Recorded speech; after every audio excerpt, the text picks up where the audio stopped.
hadis yang mabrur, kata para ulama rahimahumullah jami'an, yang pertama ayyakuna muwafiqan lisyar', jual beli yang sesuai dengan tuntunan syariat. Maksudnya apa? Maksudnya adalah tawaffuru asyuru wal arkan wantifa al mawani'. Arti bahwasanya jual beli itu harus sesuai dengan tuntunan syariat. Yang pertama, harus terpenuhinya rukun jual beli. Rukunnya harus terpenuhi. Makanya kalau ada orang jual beli kok salah satu rukunnya enggak ada, maka tidak sah. Yang kedua adalah tawaffur asyurut, harus terpenuhi syarat-syaratnya. Harus terpenuhi syarat-syaratnya. Jikalau syarat-syarat jual beli itu tidak terpenuhi, maka bukan termasuk jual beli yang mabrur. Kemudian yang ketiga adalah ittifaqul mawani', tidak adanya penghalang untuk dinyatakan jual beli itu sah. Ini ittifaqul mawani' atau mufsidah, yang akan merusak transaksi jual beli itu sendiri. Nanti insya Allah pembahasan itu akan kita pelajari bersama-sama di hadis-hadis yang berikutnya. Itu yang pertama, ayyakuna muwafiqan lisyar'. Yang kedua, ya, jual beli dikatakan mabrur itu ketika di situ ada unsur kejujuran. Ada unsur kejujuran. Artinya meskipun terkadang syaratnya terpenuhi, rukunnya terpenuhi, tidak ada hal-hal yang menghalangi jual beli itu batal, tapi di situ ada unsur kebohongan. Ada unsur kebohongan, maka itu bukan mabrur namanya. Bisa jadi seseorang itu ketika menawarkan barang dagangannya, barang yang dijual halal, ya kan? Bukan sesuatu yang haram. Kemudian jelas ada di tempat, ya, bisa dipegang atau bisa diserah terimakan. Tapi dia ketika menawarkan, ini tadi saya pulaan, ya, sekian, padahal tidak seperti itu kondisinya. Atau tadi sudah ditawar orang sekian, dia nggak jujur di situ, maka berarti bukan bai'ul mabrur. Kemudian yang ketiga, di situ harus ada bayar, transparansi. Tidak ada sesuatu yang disembunyikan. Tidak ada sesuatu yang disembunyikan, baik kaitannya dengan harga ataupun barang itu, kualitas barang yang dijual. Nah, kedua syarat ini diambilkan dari sabda Nabi alaihi salatu wassalam, al-bayyi'ani bil khiyar. Dua orang yang sedang melakukan transaksi jual beli itu memiliki hak khiyar, hak memilih antara melanjutkan atau membatalkan transaksi jual beli itu. Malam yatafarraqa, selama mereka berdua belum berpisah dari majlis tempat mereka melaksanakan transaksi jual beli.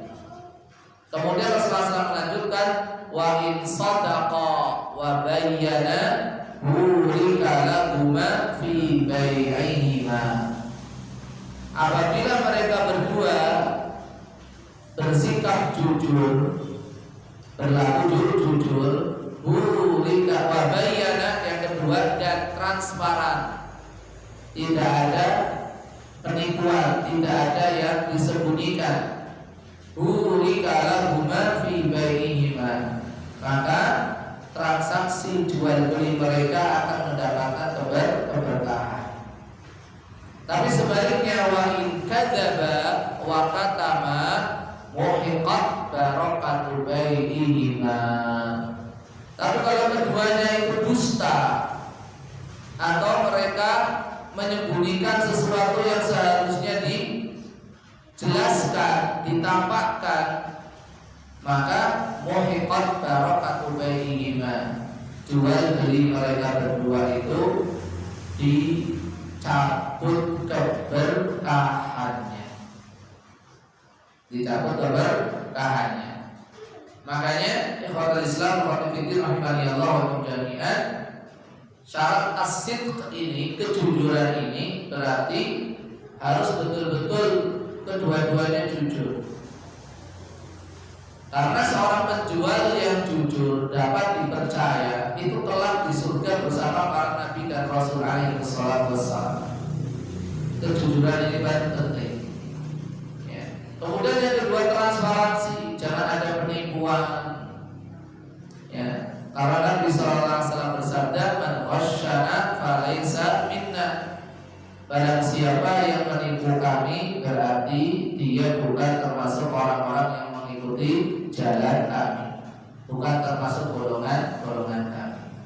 Makanya ikhwatul Islam wa fiddin rahimahullah wa jami'an, seorang pedagang ataupun pembeli kedua-duanya ini, selain mereka berdua harus memiliki fikih, pemahaman tentang jual beli yang halal, mereka juga harus memiliki karakter, memiliki akhlak, memiliki sifat-sifat yang mana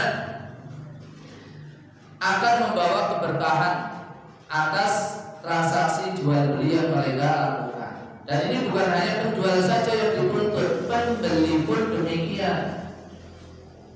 Karena yang namanya kebohongan, yang namanya penipuan itu bukan hanya dari penjual, tapi juga pembeli juga.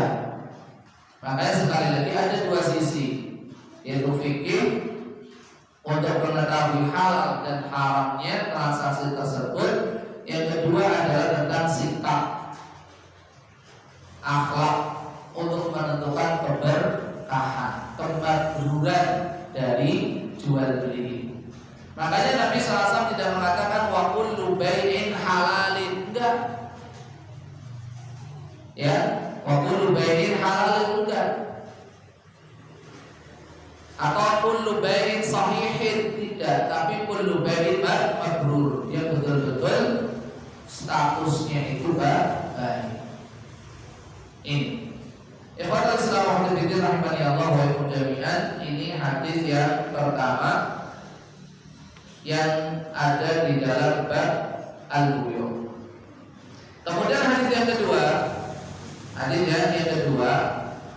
qala al-muallif rahimahullah an Jabir bin Abdullah radhiyallahu anhuma annahu sami'a Rasulullah sallallahu alaihi wasallam yaqulu 'amal fathi wa huwa bi Makkah, innallaha wa rasulahu harrama bai'al khamri wal maitati wal khinziri wal asnami. Faqila ya Rasulullah, ara'aita shuhumal maitah fa innaha yutla biha as-sufur wa yudhanu biha al-julud wa yastasbihu biha an-nas. Faqala la huwa haram. Thumma qala Rasulullah sallallahu alaihi wasallam inda dhalik, qatalallahu al-yahud innallaha lamma harrama alaihim shuhumaha jamaluhu thumma ba'uhu fa'akadu thamanahu, muttafaqun alaih.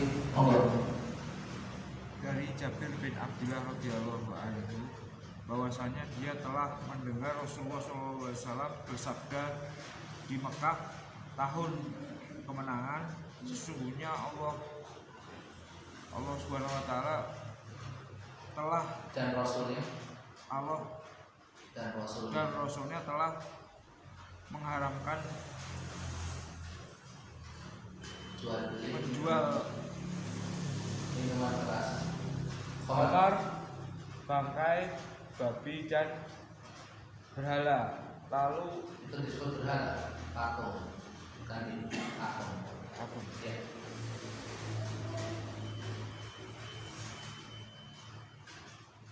Lalu ada orang bertanya, wahai Rasulullah, bagaimana tentang lemak bangkai? Sebab ia digunakan memoles perahu-perahu agar tahan air, meminyaki kulit, dan orang-orang menggunakan untuk bahan bakar lampu. Beliau Shallallahu Alaihi Wasallam menjawab, jangan, itu haram. Kemudian Rasulullah Shallallahu Alaihi Wasallam bersabda saat itu, semoga Allah dan Rasulnya membinasakan orang-orang Yahudi. Semoga Allah membinasakan orang-orang Yahudi. Sesungguhnya ketika Allah Subhanahu wa taala mengharamkan lemaknya bangkai atas mereka kumpulkan, kemudian mereka jual, lalu harganya mereka makan. Muttafaqun alaih. Nah, muttafaqun alaih. Barakallahu fiikum wa jazakumullahu khairan. Ikhwatul Islam wa rahmatullahi wa barakatuh jami'an. Hadis yang kedua ini menerangkan tentang jenis-jenis barang yang haram diperjualbelikan. Jenis-jenis barang yang haram untuk dijualbelikan. Hadis ini riwayat Imam Bukhari nomor 2236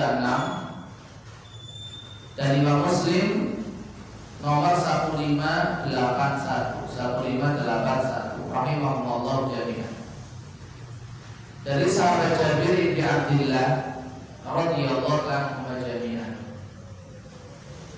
Beliau dan bapaknya sama-sama sahabat. Ya, sama-sama sahabat Nabi alaihi salatu wassalam. Dan ayah anda beliau Abdullah, namanya Abdullah bin Haram radhiyallahu anhu, termasuk satu di antara sahabat-sahabat yang masuk Islam awal, ya, minas sabiqin al-awwalin, karena ikut di dalam Bai'atul Aqabah. Bai'atul Aqabah dari kalangan Ansar. Dan ayah anda dari Jabir bin Abdullah, yaitu Abdullah bin Haram radhiyallahu anhu wafat pada saat perang Uhud. Jadi di malam harinya sebelum keberangkatan ke medan Uhud, ayah anda daripada Jabir bin Abdullah radhiyallahu anhu ini sudah mendapatkan firasat bahwasanya besok aku termasuk orang yang pertama kali syahid di medan Uhud. Makanya beliau berpesan kepada Jabir radhiyallahu anhu. Ada dua pesan. Pesan yang pertama adalah masalah utang. Masalah utang. Diminta untuk melunasinya. Ini penting. Kita itu kalau punya utang harus betul-betul dicatat, karena urusannya nggak selesai sampai nanti di hadapan Allah Subhanahu wa taala. Pesan kepada putranya Jabir radhiyallahu anhu. Yang kedua, untuk merawat dan mendidik saudari-saudari perempuannya. Saudari-saudari perempuannya radhiyallahu anhu ajma'in. Dan ini menunjukkan bahwasanya ketika orang tua sudah tidak ada, maka yang bertanggung jawab untuk keluarga adalah anak laki-laki. Makanya jangan iri, wahai para wanita, ketika bagian anak laki-laki itu 2 kali lipat bagian perempuan, karena mereka bertanggung jawab untuk menafkahi saudara-saudara perempuannya jikalau orang tua sudah tiada dan mereka belum berumah tangga. Ini tanggung jawab siapa? Tanggung jawab saudara laki-laki, sekalipun saudara laki-laki itu yang paling kecil, ya paling kecil. Yang perempuan ini bayunya, tetap tanggung jawab itu ada di pundak laki-laki. Makanya pesan dari kedua orang tuanya ini betul-betul diperhatikan, karena betul ya Abdullah bin Haram radhiyallahu anhu itu meninggal syahid di medan Uhud sebagaimana firasat yang beliau dapatkan. Kedua pesan ini diingat terus sama Jabir bin Abdullah radhiyallahu anhu jami'an. Makanya ketika beliau menikah memberitahukan kepada Rasulullah SAW, ya Rasulullah, saya menikah. Kemudian ditanya sama Rasulullah SAW, bikron am thayyiban, yang kamu nikahi itu gadis atau janda, perawan atau janda? Yang jenengan pilih si putih. Kita si jomblo maksudnya, saya pun gajah ya ampun, ya kan? Mesti pilih yang perawan kan, yang gadis. Tapi jawaban Jabir tidak demikian. Thayyib ya Rasulullah, saya menikah dengan seorang janda ya Rasulullah. Maka Rasulullah SAW mengatakan apa? Halla bikran tuda'ibuha wa tuda'ibuka. Kenapa kamu tidak menikahi seorang gadis saja, ya, sehingga kamu bisa bersenang-senang dengannya dan dia pun bisa bersenang-senang denganmu. Kemudian Jabir bin Abdullah radhiyallahu anhu jami'an memberikan alasan, ya Rasulullah, saya itu punya saudara-saudara perempuan yang butuh apa? Yang butuh perhatian, yang butuh dididik, dirawat. Nah, kalau seandainya nanti yang dipilih itu seorang gadis, seorang perawan, mungkin umurannya nggak jauh beda dengan adik-adik saya ataupun kakak-kakak saya, terus gimana nanti gitu. Jadi masya Allah beliau itu memegang teguh wasiat orang tuanya, sehingga urusan nikah pun beliau siap untuk berkorban, ya, demi apa? Melaksanakan wasiat dari orang tuanya. Iya. Maka dari sini kita melihat bahwa yang namanya pernikahan itu bukan hanya untuk kesenangan dua pasang saja, suami istri, tapi ini betul-betul harus memperhatikan tentang kemaslahatan keluarga besar. Ya, jangan egois kita itu. Kadang sebagian orang itu egois. Tidak. Karena yang namanya pernikahan bukan hanya menyatukan dua insan, dua hati, tapi menyatukan kedua keluarga besar. Dan ini yang harus betul-betul diperhatikan. Biasanya kalau ini diabaikan, seringkali terjadi permasalahan di tengah jalan. Ya, ini. Dan kalau kita berbicara Jabir bin Abdullah radhiyallahu anhu jami'an, banyak sekali kebaikan-kebaikan beliau.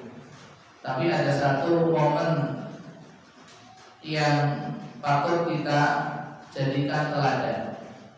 Jadi Jabir bin Abdullah radhiyallahu anhu jami'an ini, itu saat perang Khandaq. Perang Khandaq itu terjadi saat kondisi ekonomi kaum muslimin itu tidak sedang baik-baik saja. Artinya apa? Mereka dilanda krisis ekonomi, krisis pangan, radhiyallahu anhu. Sehingga sampai pun Rasulullah SAW, beliau itu saat ikut menggali parit dalam menggali Khandaq, ya, itu dalam kondisi lapar. Sebagaimana para sahabat radhiyallahu anhum yang lain lapar, tapi beliau tidak malas-malasan, ikut turun menggali parit. Dan beliau ikat perut beliau yang kosong itu dengan batu. Nggak tahu apa itu ngaruh atau tidak ya. Dengan insya Allah dari akhir belum pernah ya. Baru keluar ya. Terus ambil batu diikatkan ke perut. Pernah lakukan? Alhamdulillah, berarti kita akan subur ya kan. Dan itu bukan pertama kali Rasulullah SAW melakukan itu, dan itu kebiasaan. Pada zaman dahulu kalau orang kelaparan itu biasanya diganjel kali waktu. Nah jadi kan naik keluar ganjel kali roti gitu, kali soto ada tuh, bubur ayam. Dan ini kalau ganjel otak, tak kira nomor waktu sing diikat kayak sebulan apa roti batal. Ya sami mawon itu saya ganjel otak itu sarapan. Itu sarapan. Nah, kondisi yang seperti itu dilihat langsung oleh Jabir bin Abdillah radhiyallahu anhu. Makanya akhirnya beliau itu pulang ke rumah. Tanya sama istrinya, ada makanan enggak? Enggak ada. Tapi saya punya tepung, bisa dibuat roti. Nah, akhirnya sama Jabir berdoa warga suruh buat roti. Apakah beliau ongkang-ongkang cuma nonton atau balik lagi menemui Rasulullah SAW? Tidak. Beliau ikut membantu menyiapkan hidangan makanan. Beliau pergi ke belakang rumah, ingon-ingone di sebelah sisi. Ya, lewat di sebelah. Ya, diopeni. Istrinya selesai buat roti, Jabir bin Abdillah radhiyallahu anhu jami'an selesai masak daging. Tapi karena ekonomi sulit, porsinya hanya sedikit. Jadi sekali lagi ini ya, satu kolaborasi yang luar biasa suami istri, ya masak bareng, ngurusi rumah bareng, itu keharmonisan tersendiri. Pak atau dipraktekan. Pak Mario ya. Pak Mario itu contohnya di Pak Mario. Dari snack bareng, insyaallah. Jadi itu dan itu menambah apa ya, kedekatan dan kasih sayang antar suami istri. Insyaallah kok tidak menjadikan harga diri seorang suami itu turun. Karena sebagian kita kan bagi-bagi tugas ya, harus pesenang Joko, boleh berubah, mulai dikon nyapu, dikon isa-isa, dikon bantu nyampe bumbu. Insya Allah itu semua tidak menurunkan harga diri seorang suami. Lebih mulia mana antara kita dengan Rasulullah SAW? Tentunya Rasulullah. Ketika Rasulullah SAW di rumah, ya, ditanya, ya, para sahabat radhiyallahu bertanya kepada Aisyah radhiyallahu anha, apa yang dilakukan Rasulullah SAW ketika di rumah? Kalau kita yang ditanya kayak gitu, istri kita yang ditanya kayak gitu, kira-kira jawabannya apa? Kalau boleh dengar yang dalam apa? Kebetulan HP. Nah, mulai baru guru saling cukup raket badmintonan. Nah, buatan ora ya cukup mancing orang koncone. Nah, orang cukup sepeda. Pada lupa isi berat akan. Alhamdulillah sekitar saya sudah pulau lawan dengan saat ini. Jawabannya mungkin tak benar. Jawaban Aisyah radhiyallahu anha, kana fi mihnati ahlihi. Rasulullah SAW kalau di rumah itu bantu pekerjaan rumah bersama istrinya. Masya Allah. Selesai masak, Masya Allah. Selesai masak. Meskipun tidak bisa masak, paling tidak apa? Melu macain gambang, bawang, ada raja, sayuran, Masya Allah. Dan cepat rampung gitu loh. Setelah selesai masak, Jabir bin Abdillah radhiyallahu anhu diperseni sama istrinya. Oh, yang diundang Rasulullah saja ya, karena makanannya cuma sedikit. Jangan buat jangan membuat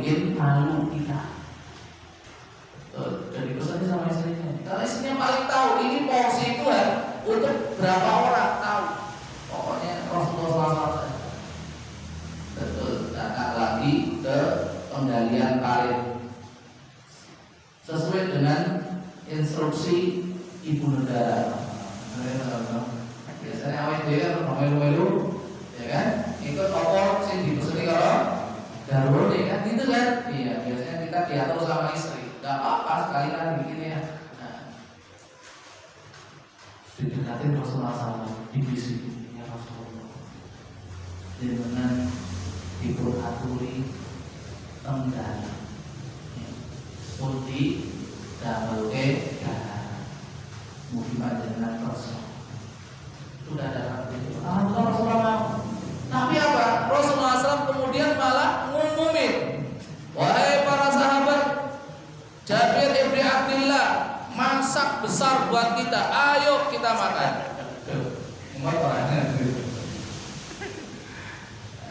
Umar betul jenengan kata nih bang.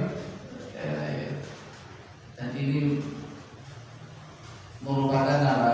Merupakan empati Rasulullah, kepedulian Rasulullah SAW. Mosok sih diundang Prabu, sahabat-sahabat yang lain juga lapar seperti saya gitu, ya. Mosok saya saja, apa ya patut, gitu kan? Apa ya patut saya makan enak, sementara sahabat-sahabat saya tidak ikut makan. Seorang pemimpin, ojo nek pas kagel poso dijak ewangi kabeh, giliran mangan-mangan ditinggal. Gitu kan, giliran enaknya kita yang menikmati, giliran susahnya dibagi-bagi. Nah itu tipe pemimpin yang kaya memiliki mesti orang disenangi. Tadi senang gitu loh. Susah, senang bareng-bareng gitu loh. Dinikmati bareng-bareng. Nah, tapi Rasulullah SAW itu sosok yang bertanggung jawab. Dah, ayo berangkat. Sampai di rumah Jabir ibni Abdillah radhiyallahu anhu jami'an kena semprot istri. Sudah bilangin, ojo mudah oke gitu. Nah, kira-kira jenengan yang dapat undangan kayak gitu kok ngecek konco nih, angsal boten? Rasulullah tadi boleh tidak? Boleh tidak? Kok nggak boleh? Berarti penak di PDW ini jenengan. Boleh atau tidak? Boleh. Tidak boleh. Boleh. Mutlak kata ada syarat. Mutlak kata ada syarat. Dan qadarullah misalkan ternyata jenengan ngajak teman ya, yang diundang jenengan ngajak teman ada 4 orang. Ternyata makannya itu nasi kotakan, ayo. Betul prasmanan, misalkan. Atau prasmanan tapi porsinya sudah dipas. Makanya, masya Allah orang Jawa itu masya Allah ya. Nek duwe hajatan, undangan 500, udah boleh gitu. 1000, orang mungkin 500. Gimana? Ya itu rumusnya sudah. Orang punya hajatan, undangan kok 500 mesti 1000 porsi. Masalah sih diundang juga senengnya nambah ya. Iya. Lah sing diundang polone siji, jebule sing teko sak RT. Lah anak putune, mantune, ayo sak mobil dhewe padahal ulame gur siji. Lah itu loh. Kan gitu ya. Masya Allah. Ini apa namanya ajaran bapak kita memang luar biasa. Harus seperti itu kan. Dengan masinau oleh Pak Kauta juga beri mantu. Pak Iqbal dari sabun wayang tadi dengan. Oh alhamdulillah, saya turun loh. Pulau di daerah sinau kan, udah dia mencapai betul gimana? Sudah dibilangin. Jadi tadi ya boleh dengan syarat orang yang undang itu memberikan izin. Atau yang kedua, artinya izin secara tegas, secara sorry, terus terang. Tidak. Ini saya bawa teman boleh atau tidak? Oh boleh, ya udah bawa. Atau meskipun kita tidak minta izin, tapi biasanya kalau si fulan itu yang undang, makanannya banyak. Kebiasaan. Dan insya Allah tidak dipermasalahkan, malah seneng. Seneng. Makanya kadang-kadang kalau kita diundang, aku dewi kok itu go kocok, itu piro karpe. Nah, ini aman ya tadi. Aman pokoknya. Masya Allah. Bingung ini gimana makanan segini cukup untuk orang segitu banyak. Hanya Rasulullah tolong jangan ada yang membuka tempat makan sebelum saya membukanya. Dibuka sama Rasulullah SAW. Dan Rasulullah dinamakan. Dinamakan. Selain didoakan dinamakan. Iwan ngapunten. Diidoli. Dengan nek ngaten niku tersodahar bener. Nek kula urun nek niku sing idoli Rasulullah sallallahu alaihi wasallam. Ya kan? Kelingan nek nang pondok nawani koncone bandare kopi nawani koncone. Sapa sing gelem, sapa sing gelem? Allah to perkawan. Eta cerita apa? Oke. Wis nawani iki dine kok biasa kok gelem. Tapi akhirnya ada si nekat malah diombe. Betul. Itu hadisnya mengatakan seperti itu. Sudah masuk 10 masuk 10 kenyang keluar. Kemudian ada salah seorang perawi bertanya kepada Jabir, kepoin jumlah sahabat waktu itu berapa? 1000 orang. Cukup. Dan kata Jabir bin Abdillah radhiyallahu anhu jami'an, seolah-olah makanan itu belum dimakan, masih utuh. Ya, itu namanya taruh. Ini Jabir bin Abdillah radhiyallahu anhu yang meriwayatkan hadis. Makanya ampun ngantos khawatir, ampun kuatas masalah rezeki Allah Subhanahu wa taala. Sing penting sing dipadosi Allah berkah, Masya Allah. Ini ya, dan masih banyak lagi Jabir bin Abdillah radhiyallahu anhu jami'an. Ya, ketika beliau naik ongkanya lambat, akhirnya merasa kasihan, Nabi SAW membelinya. Tapi Jabir memberikan syarat, ya tidak apa-apa, tapi saya minta tumpangan sampai ke kota Madinah. Banyak pokoknya untuk beliau Jabir bin Abdillah radhiyallahu anhu. Makanya beliau itu termasuk satu di antara para sahabat 5 besar. Sahabat yang paling banyak meriwayatkan hadis dari Rasulullah sallallahu alaihi wasallam. Karena apa? Setelah masuk Islam langsung membersamai Rasulullah sallallahu alaihi wasallam. Diriwayatkan dari Jabir bin Abdillah radhiyallahu anhu jami'an bahwasanya beliau mendengar Rasulullah sallallahu alaihi wasallam bersabda pada saat Fathu Makkah, penaklukan kota Makkah. Penaklukan kota Makkah itu terjadi kapan? Kapan penaklukan kota Makkah? Bulan apa? Bulan apa? Bulan itu jamin lawas sama. Bulan mana? Ini udah ada berarti. Data belum? Nanti kalau sudah nanti tolong diingetin ya. Nanti selesai ada kita selesai masalahnya, nggak tak lanjutin karena beliau Pak Mario ada acara. Waktu Makkah. Mulai lagi. Waktu Makkah kapan terjadi? Bulan Ramadan betul toh. 6 itu 10 Hijriah. 8 Hijriah. Tahun 8 Hijriah, tahun 9 Hijriah itu Am Wufud, yaitu tahun banyaknya tamu yang datang ke kota Madinah. Ya, sehingga ketika Rasulullah SAW itu tidak sempat melaksanakan ibadah haji. Ibadah haji waktu itu dipimpin oleh Abu Bakar As-Siddiq radhiyallahu anhu. Baru Rasulullah SAW bisa haji pada tahun 10 Hijriah. Ya. Beliau sallallahu alaihi wasallam bersabda, "Innallaha wa rasulahu harrama." Di situ pakainya harrama, ada alifnya enggak? Ada alifnya enggak? Ada alifnya enggak? Harrama saja, enggak ada harrama enggak ya? Iya, oke. Ini faedahnya penting. Sesungguhnya Allah dan Rasulnya telah mengharamkan. Kalau Allah dan Rasulnya berarti harusnya dua.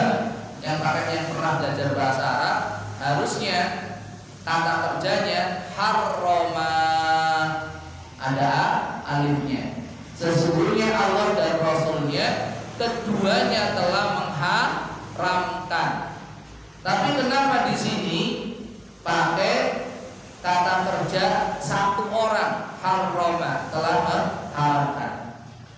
Ini satu faedah penting bahwa apa yang diharamkan Rasulullah SAW itu sama dengan apa yang diharamkan Allah. Dan apa yang diharamkan Allah Subhanahu Wa Taala itu juga diharamkan oleh Rasulullah SAW. Hukum yang berasal dari Allah sama dengan hukum yang berasal dari Rasulullah SAW. Hukum yang berasal dari Rasulullah SAW sama dengan hukum yang berasal dari Allah Subhanahu Wa Taala. Karena kesemuanya itu wahyu yang Allah turunkan kepada Rasulullah Sallallahu Alaihi Wasallam. Maka tidak boleh dipisahkan. Tidak boleh dipisahkan. Karena itu satu kesatuan yang utuh. Satu kesatuan yang utuh. Siapa yang taat kepada Allah, dia harus taat kepada Rasulullah SAW. Orang yang taat kepada Rasulullah SAW berarti dia harus taat kepada Allah Subhanahu Wa Taala. Sama dalam hadis Al-Irbad bin Sariyah, saya tutup dengan ini. Dalam hadis Al-Irbad bin Sariyah radhiyallahu anhu, ketika Rasulullah SAW berpesan, "Innahu may ya'ish minkum fasayara ikhtilafan katsira." Sesungguhnya barang siapa di antara kalian yang diberi umur panjang, telah dia akan menyaksikan perselisihan yang begitu banyak yang bakal terjadi di tengah-tengah kaum muslimin. Kemudian pesan Nabi SAW untuk menyikapi perselisihan itu apa? Fa'alaikum bisunnati wa sunnatil khulafa'ir rasyidin al-mahdiyyin min ba'di. Kalian harus berpegang teguh dengan sunnahku dan sunnah para sahabatku. Kemudian itu berapa sunnah? Dua. Sunnahku dan sunnah al-khulafa'ur rasyidun yang mendapatkan petunjuk setelah. Tapi Nabi SAW berpesan apa? Tamassaku biha, bukan bihima, tapi pakai biha satu. Tamassaku biha wa'addu 'alaiha, bukan 'alaihima, bin nawajib. Berpegang teguhlah kalian dengan sunnah itu dan gigit dengan gigi geraham kalian. Kata gantinya satu, bukan huma, dua. Ini menunjukkan bahwasanya sunnah Nabi SAW tidak bisa dipahami. Sunnah Nabi SAW tidak bisa dipahami kecuali dengan pemahaman para sahabat radhiyallahu anhum ajma'in. Sebagaimana firman Allah tidak bisa dipahami kecuali dengan sunnah Rasulullah Sallallahu Alaihi Wasallam. Sunnah Al-Quran dan sunnah satu kesatuan yang tidak boleh dipisahkan, dan keduanya tidak mungkin bisa dipahami kecuali dengan pemahaman para sahabat Nabi radhiyallahu anhum ajma'in. Ini dulu ya, yang bisa kita bahas, kita kaji. Semoga bermanfaat khususnya untuk diri kami pribadi, umumnya kakak belajar dengan sami. Mohon maaf atas segala kekurangan, kebenaran semata Allah Subhanahu Wa Taala. Kekurangan berasal dari orang pribadi saya. Semoga Allah Subhanahu Wa Taala mengampuninya dan pikirannya, hadirin semua permasalahannya. Aku berwajib subhanakallahumma wa bihamdika asyhadu an la ilaha illa anta astaghfiruka wa atubu ilaik. Assalamualaikum warahmatullahi wabarakatuh.